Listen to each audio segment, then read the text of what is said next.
Okay sir. Ma'am সত্যিই বলছি, এই ব্যাপারটার জন্য আমি খুবই লজ্জিত, কিছু মনে করবেন না।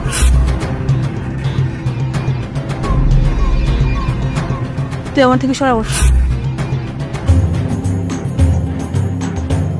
Ma'am I am extremely sorry, আসলে আপনার সাথে আজকে যেটা হয়েছে এটা ফার্দার কখনো আর এরকমটা হবে না।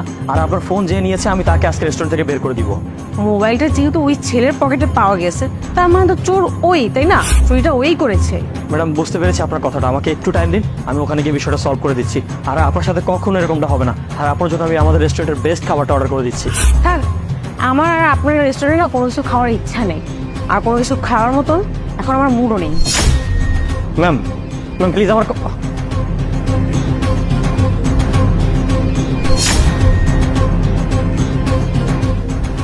রাহি, তুমি ফোনটা চুরি করেছো? স্যার আমি সত্যি কথা বলছি, আমি কোনো ফোন চুরি করিনি।